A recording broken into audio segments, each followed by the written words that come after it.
Friends, welcome to जितलो IIT. ये हमारा क्वाड्रेटिक इक्वेशन का 7th लेक्चर होगा। इस लेक्चर में अपन कॉमन रूट स्टार्ट कर देंगे। उससे पहले अपन जो होमवर्क दिया था उसको डिस्कस कर लेते हैं।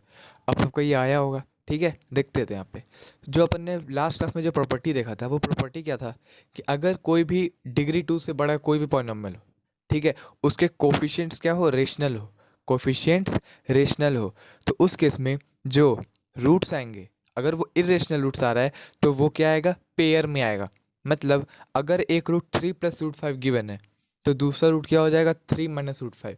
वो प्रॉपर्टी का ये इस्तेमाल करके अपन कह सकते हैं कि एक रूट तो पता है, वन रूट इज गिवन 3 + √5, तो अनदर रूट अपन वो प्रॉपर्टी से कह सकते हैं कि इसका दूसरा रूट क्या होगा, 3 - √5।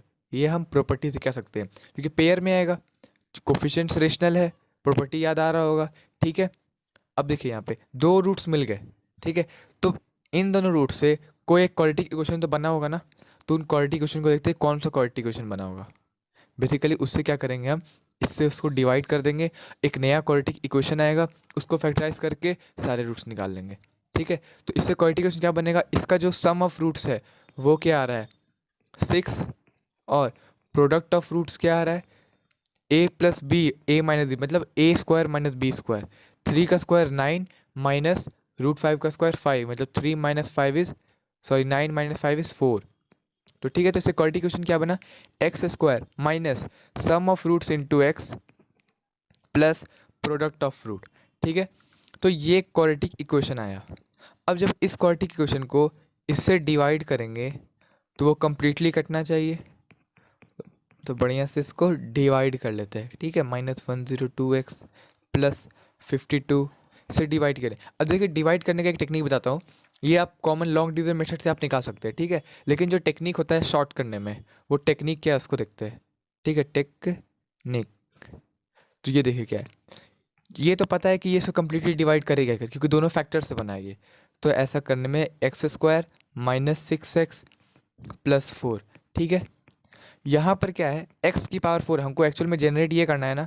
तो यहाँ पर x² को किससे मल्टीप्लाई करेंगे, x की पावर 4 आएगी। ऑब्वियसली यहाँ भी अपन x² ही लिखेंगे, तो वो ना लिख के डायरेक्ट यहाँ पे लिख रहे हैं, ठीक है। अब देखिए यहाँ पर है कांस्टेंट टर्म 4, यहाँ पर जो भी टर्म आएगा वो कांस्टेंट टर्म से मल्टीप्लाई होकर क्या कुछ x या x² का टर्म कंट्रीब्यूट करेगा।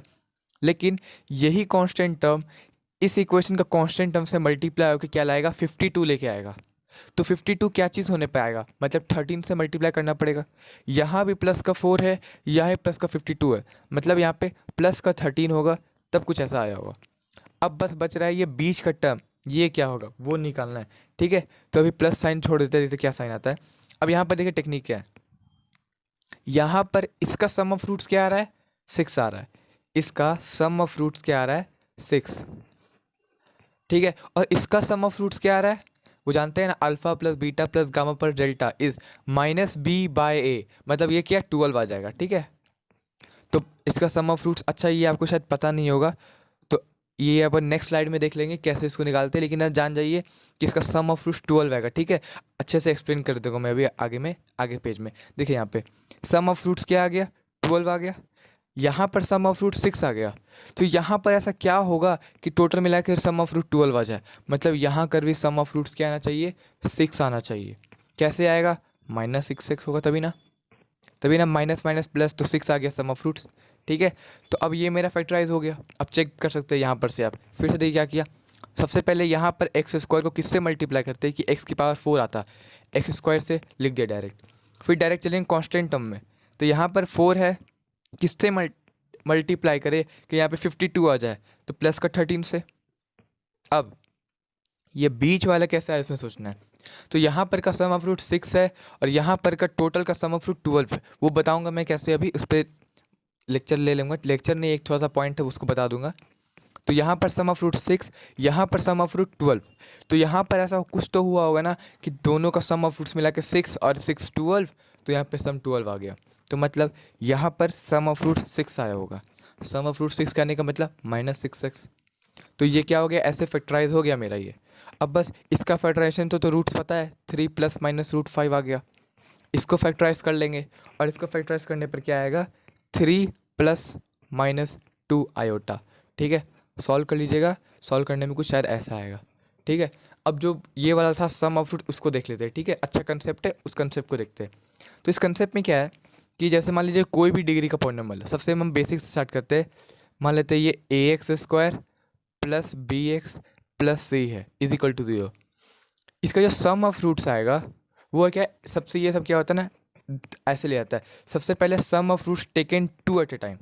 पहले क्या लेते हैं, जैसे मान लीजिए कोई भी इक्वेशन है, ठीक है, उसमें पहले क्या लिखते हैं, sum of roots taken 1 at a time, फिर टेकन 2 एट ए टाइम, फिर टेकन 3 एट ए टाइम, फिर टेकन 4 एट ए टाइम।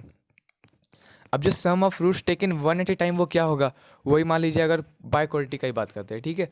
तो यहाँ पे क्या होगा, मान लेते हैं इसके रूट अल्फ़ा है, बीटा है, गामा है और डेल्टा है, ठीक है। तो ये इसके 4 रूट्स हो गए। तो sum of roots taken 1 at time कहने का मतलब है alpha plus beta plus gamma plus delta. ये समझ में आ गया। और sum of roots taken 2 at a time, तो मतलब क्या, एक बार में 2 लो। तो एक अल्फ़ा बीटा आया, फिर अल्फ़ा के साथ गामा आया, अल्फ़ा बीटा गामा, अल्फ़ा के साथ डेल्टा आया, अल्फ़ा के साथ डेल्टा, फिर इसका ख़त्म हो गया, फिर बीटा गामा, फिर बीटा डेल्टा, फिर अल्फ़ा, फिर गामा डेल्टा। तो मतलब 6 टर्म्स आए, लिख देते हैं अच्छे से, बी वाई beta gamma plus beta delta plus gamma delta, ये आया।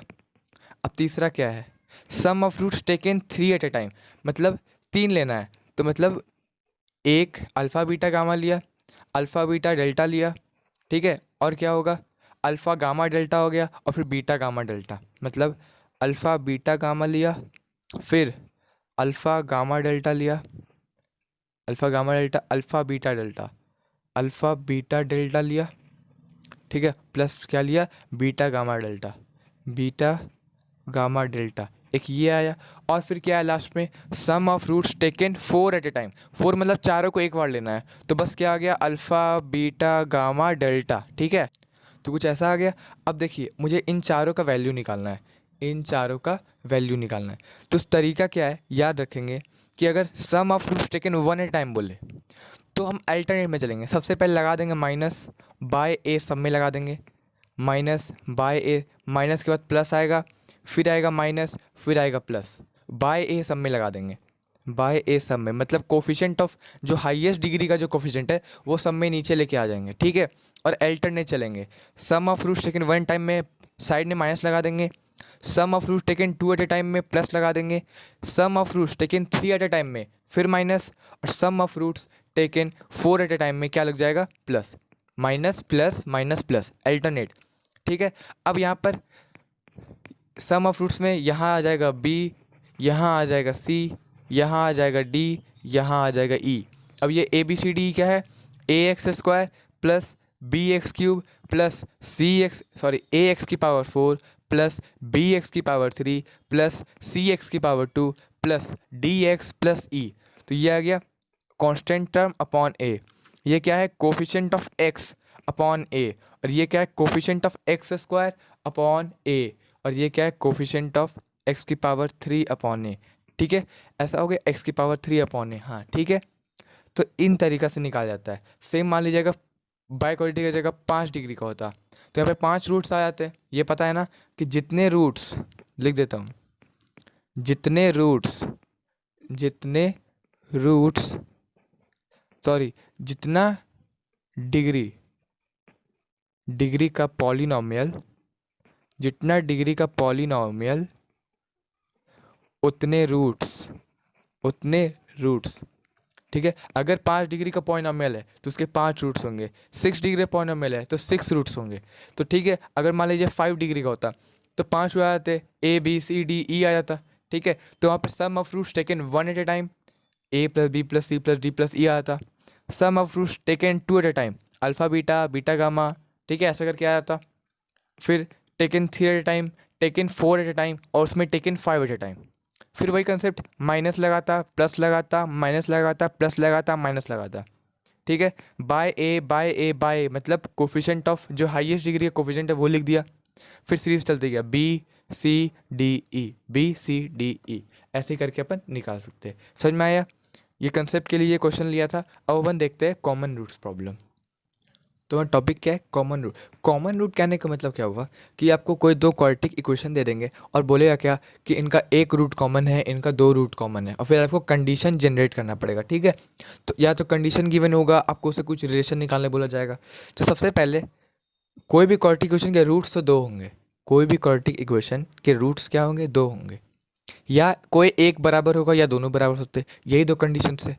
कोई या दोनों, कोई भी बराबर ना हो तो इसके तो कॉमन रूट का कोई एप्लीकेशन रहा ही नहीं, ठीक है। तो क्या होगा कॉमन रूट में, या तो एक रूट कॉमन आएगा या दो रूट कॉमन आएगा। तो सबसे पहले देखते हैं अपन इफ बोथ रूट्स कॉमन, ठीक है। तो ऐसे लिख देते हैं इफ बोथ रूट्स, सारे roots of quadratic equation, quadratic equation मान लेते a one x square plus b one x plus c one is equal to zero and a two x square plus b two x plus c two is equal to zero, ठीक है। If both roots are common, both roots are common, अगर सारे roots common हो तो इस case में अपन क्या कहेंगे कि जो एक्स स्क्वायर का कोफिशिएंट ऊपर वाले का अपॉन एक्स स्क्वायर का कोफिशिएंट नीचे वाले का, दोनों के एक्स का कोफिशिएंट सब का रेशियो क्या आएगा, बराबर आएगा।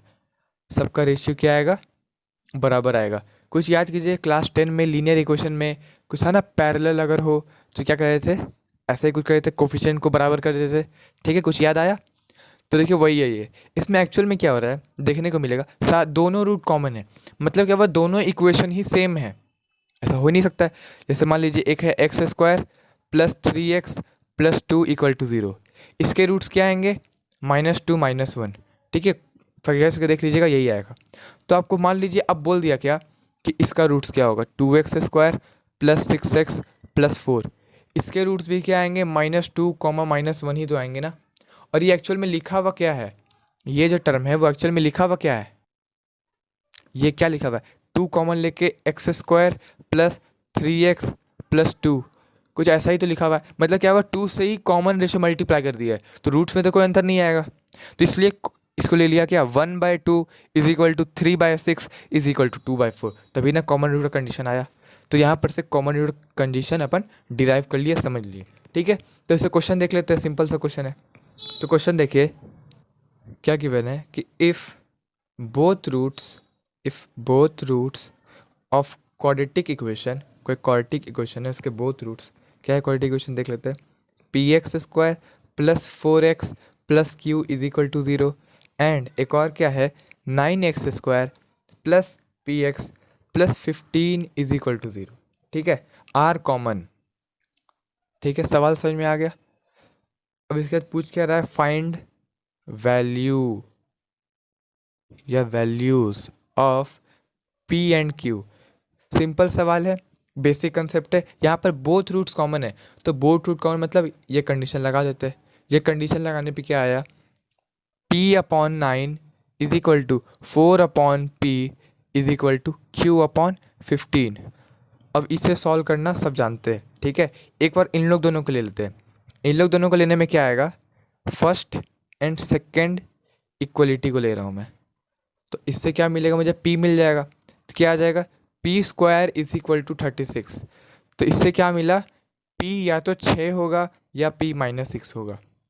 तो उससे अगर p 6 होगा तो अब सेकेंड एंड थर्ड को लेता हूँ, सेकेंड एंड थर्ड को लिया तो एक बार p की जगह 6 रख देंगे, एक बार p की जगह माइनस सिक्स रखेंगे। जब p बराबर 6 होगा तो q का वैल्यू क्या आ जाएगा, 10, ठीक है। ये सॉल्व कर लीजिएगा। और एक बार जब p को माइनस सिक्स लेंगे तो q का वैल्यू क्या मिल जाएगा, माइनस 10, ठीक है। सॉल्व कर लीजिएगा, आपको ये मिल जाएगा। यहाँ रख के इन दोनों इक्वलिटी को सॉल्व कर लेंगे।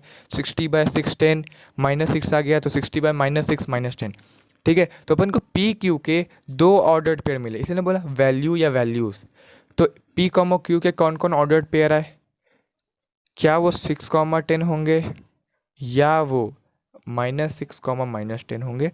इसमें कोई कष्ट वाली बात नहीं है, ठीक है। कैसे भी हो वो काम चल जाएगा। अब देखते हैं आगे क्वेश्चन। तो बोथ कॉमन रूट्स का कंडीशन देख लिया। अब देखते हैं अपन क्या कि if only one root common, ठीक है। तो क्या होगा कि उसमें केस में क्या कंडीशन आएगा, तो लिख देते हैं फाइंड द कंडीशन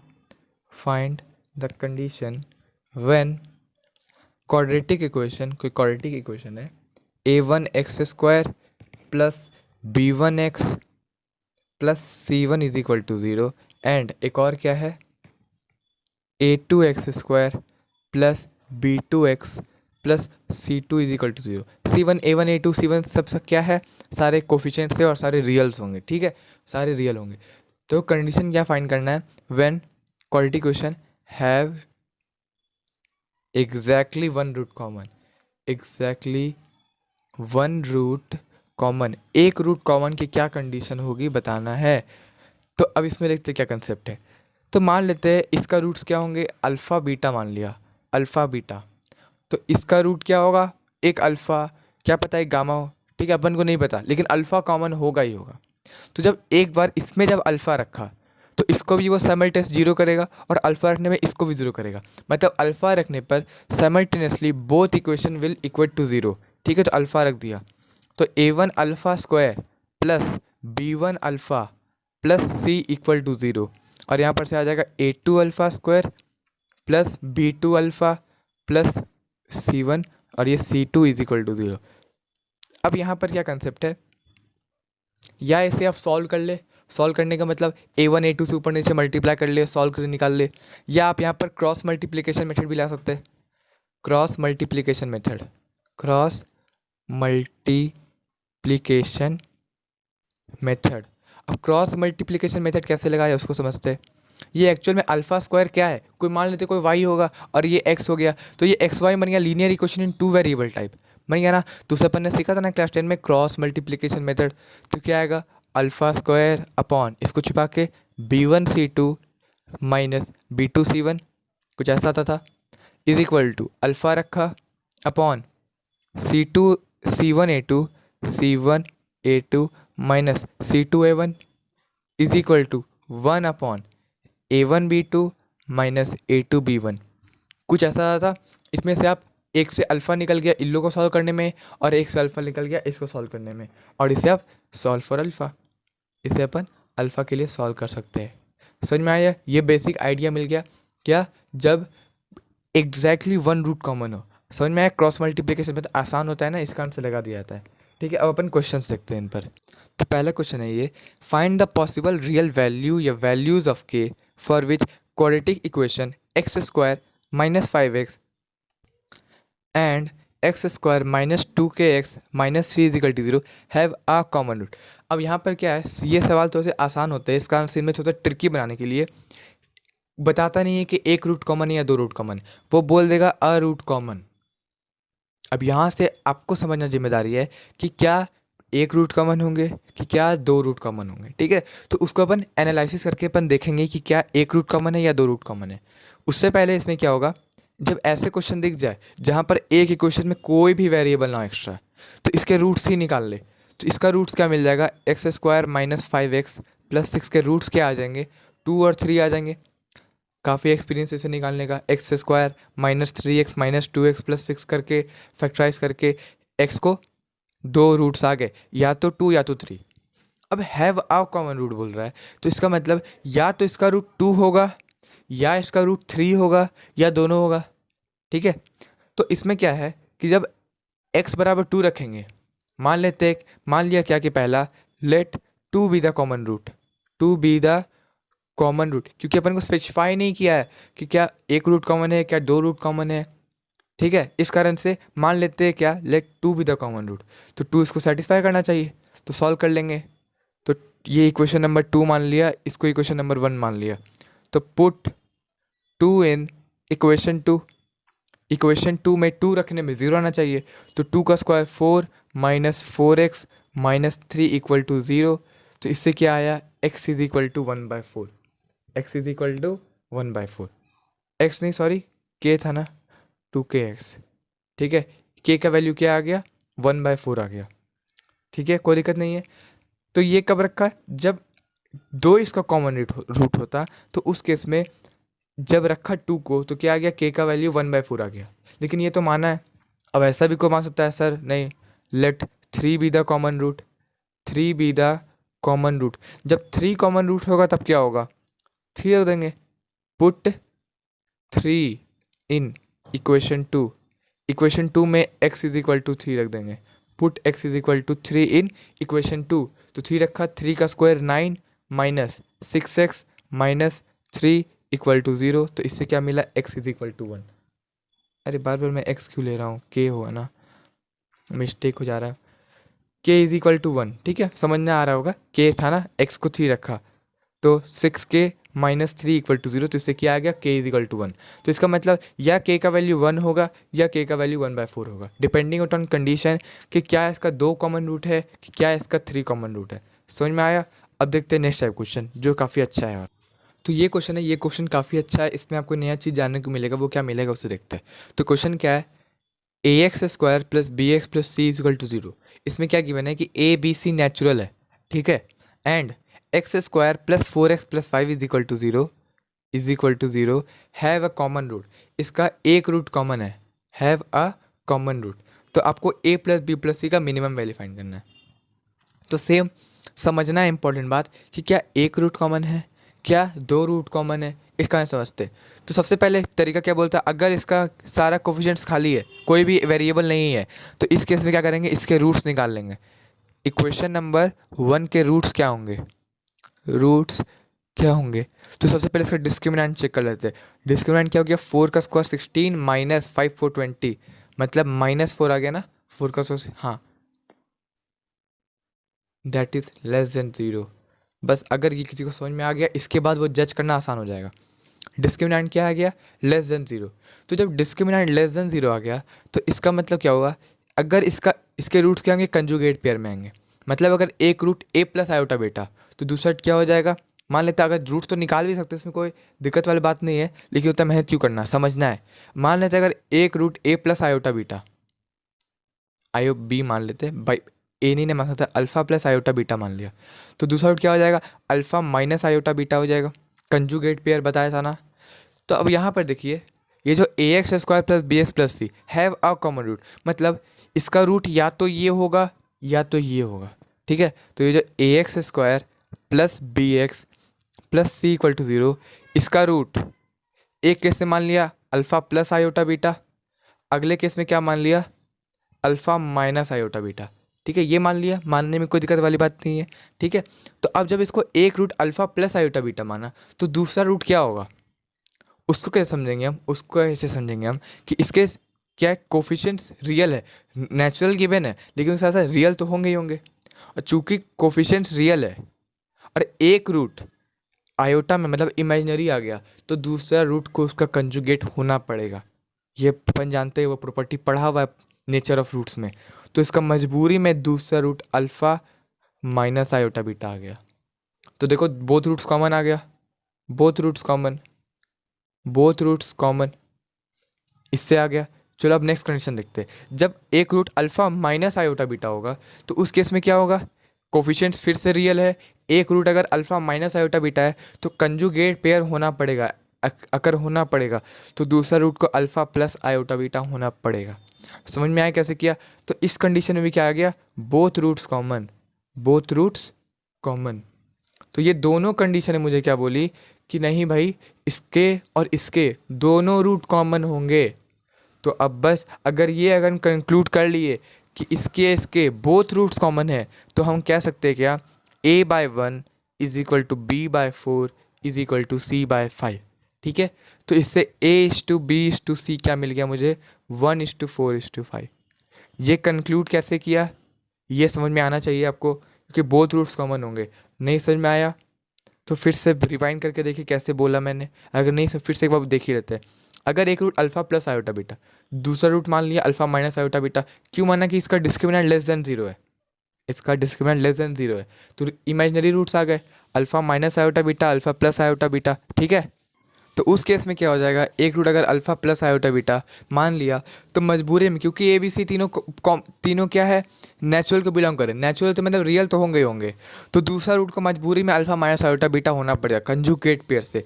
तो इस तरह अपन कंक्लूड कर सकते हैं कि इसके बोथ रूट्स कॉमन होंगे। तो बोथ रूट कॉमन होंगे तो a/1 is equal to b/4 is equal to c/5। तो इससे क्या मिला, a/b/c 1/4/5 मिल गया। अब देखिए हमसे क्या पूछा है, a plus b plus c का मिनिमम वैल्यू पूछा है। तो जान रहे हैं हम a b c तीनों क्या है। अब मान लेते हैं a को मान लिया x, b को मान लिया 4x, c को मान लिया 5x। मानने में कोई बुराई नहीं है, मान लिया। अब देखिए चूँकि ए बी सी नेचुरल है तो ए का मिनिमम वैल्यू क्या हो सकता है, 1 हो सकता है। नेचुरल है तो हाफ तो नहीं हो सकता है ना। तो जब ए को मिनिमम वैल्यू 1 मिलेगा तो उस तरह करस्पॉन्डिंग बी सी भी मिनिमम हो जाएगा कि नहीं हो जाएगा। तो at x is equal to 1 a comma b comma c उनका मिनिमम वैल्यू मिलेगा मुझे। तो जब ए बी सी जब मुझे तीनों मिनिमम मिलेंगे तो उनका सम भी क्या मिलेगा, मिनिमम मिलेगा। तो बस एक्स इज इक्वल 1 रखा तो ए क्या मिल गया 1, बी मिल गया 4, सी मिल गया 5। तो ए प्लस बी प्लस सी मिनिमम आ गया 4 प्लस 5 प्लस 1, 4 प्लस 5 प्लस 1 10। समझ में आया कैसे कंक्लूड किया। अब देखते हैं। तो क्वेश्चन का सिलसिला आगे बढ़ाते हुए ये देखिए नेक्स्ट क्वेश्चन क्या है।